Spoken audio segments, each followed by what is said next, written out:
What's up everyone, it's the Marshal Commander back with another Star Wars video, and today we're going to be going over the top 5 Clone Trooper and Jedi duos again. Now you may not agree with this list, but I will be giving my reasoning to try and convince you. So make sure to comment who your favorite Clone and Jedi duo is before this list, then let me know if my list made you prefer a different duo. Now before we start, I just want to give a big shout out to Celeste QB and all the people that came along from his community, and of course all my amazing new subscribers. Welcome to the Grand Army. I'm so happy to have you here, and just thank you all so much for helping me go over 300 subscribers. At the time of my last video, I was only at about 222. I'm now at 350. Let's hope we can keep that growth up, and with that, let's get into the video. Number 5. Starting off this list, we have Mace Windu and Commander Pons. Now, this is the original Clone and Jedi duo. Pons is the first Clone Commander to be seen interacting with a Jedi. That Jedi being Mace Windu. The two meet on Geonosis when Pons was assigned to the 91st Reconnaissance Corps, and they fought together up until Pons was executed by Aurra Sing. They place pretty low on this list, but that's only because of the lack of emotions Windu allows himself to show. Deep down, I believe Pons was truly his best friend, and we see that through many things. They worked well together. Windu even went the extra mile to keep his clone commander alive during their numerous battles. And in the episode Lethal Trackdown, Windu doesn't care that the bounty hunters took down a Venator and sees that as a nuisance that he could care less about. That is, until Pons is killed, which he responds by going to face the bounty hunters alone and rescue the remaining hostages. Some would even say he was seeking revenge at this time. Number 4. At number 4 we have Obi-Wan Kenobi and Lieutenant Waxer. Now I think this is one of the most underrated duos out there, and there's a few reasons for this. Firstly, Obi-Wan sees Waxer as one of the best soldiers within the 212th. On Ryloth and even on Umbara when Waxer is dispatched to fight against what he believes is Umbarans disguised as clones. Secondly, Waxer has picked up a lot of Kenobi's personality, but he's also grown as an individual. He is by far the most compassionate clone in the Grand Army. We see this when he becomes a big brother figure to the young Twi'lek girl named Numa, even being called Nera by this girl, which Kenobi lets him know Nera means brother. Then lastly, we saw just how well they worked together during the second battle of Geonosis, when Kenobi's LAAT gunship went down and Waxer was sent with Boyle to recover him in the middle of an ongoing firefight, which he did successfully and carried Kenobi all the way back to cover. Once again, this was in the middle of a giant firefight. I'd go so far as to say Waxer was the closest clone to Kenobi right after Cody. With how similar they are, how caring they are, how well they work together and everything else, they really couldn't miss this list. Plus, they're super underrated. As I said, I'd like to think after Waxer's death, Obi-Wan mourned him. But I can't be so sure, so they'll have to settle here. Number 3. Next up we have Luminara Unduli and Commander Gree. Now we don't get to see a lot of this duo, which is sad because they could have definitely been amazing. But we do see them in plenty of episodes, Cloak of Darkness being the main one, and you can see just how well they work together. Gree has a tremendous amount of respect for Luminara. He even begins getting very rough with Viceroy Nute Gunray for making demands towards her and disrespecting her. After this, we see Luminara also sees Gree more fit as her partner than even Ahsoka Tano, which is saying a lot because even as a Padawan, Ahsoka was formidable. I truly think these two have a great deal of respect for one another and would undoubtedly give up their lives to protect each other no matter what. On top of this, I really think she helped turn Gree into the very unique clone he is. Maybe even the most independent clone there is. He realizes being a good soldier means doing what's right, not following every order you're given.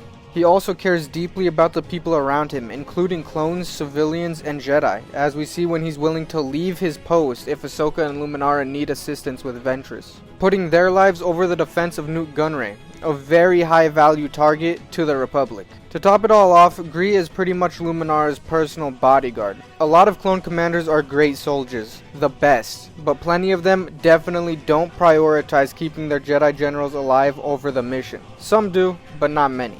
It's a rare find, so they earn number 3 on this list. Number 2. Coming close to first place but not quite being there, we have Anakin Skywalker and ARC Trooper Fives. Personally, I believe the other duos on this list are a lot closer than these two, but they have some of the best moments, such as this. Are your scopes Jedi issue, sir? Stay focused, Fives. So yeah, while I feel they definitely aren't the closest, and probably shouldn't be this high on this list, their bond is similar to the bond my friends and I have in real life. The humor, along with the bickering, care, and relatability is the reason they get second place on this list, even though the other duos are technically a lot stronger. To top it all off, when Fives was eventually killed, Captain Rex and the other clones were not the only ones who mourned him.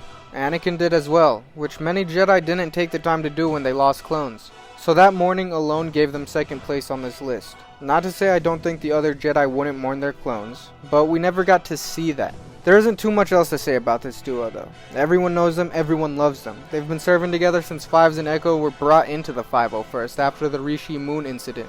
So they've had a lot of time to develop together. But now it's time to move on to first place. Number 1. To finish off this list, in first place we have Attain Termukin and Commando Darman Scarada.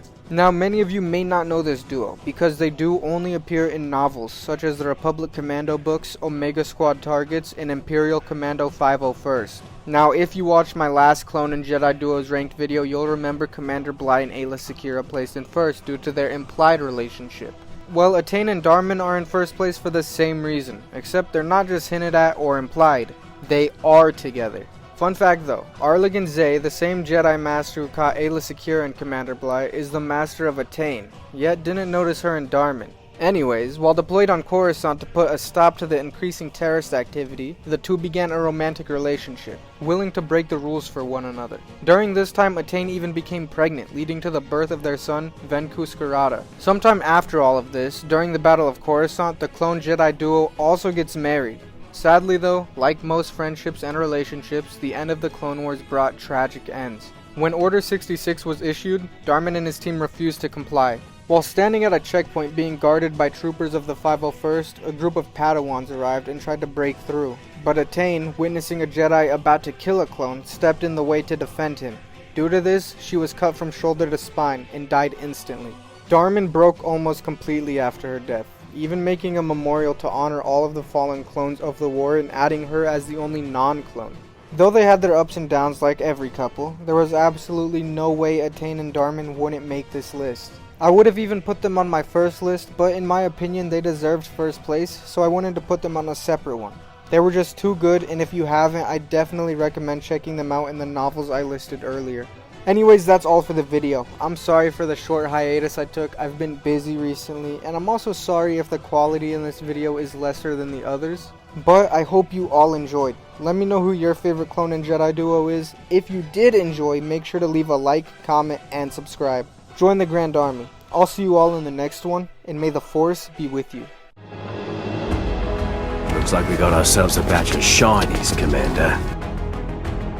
It's shiny and new. Just like you. I have to admit that without the clones it would not have been a victory.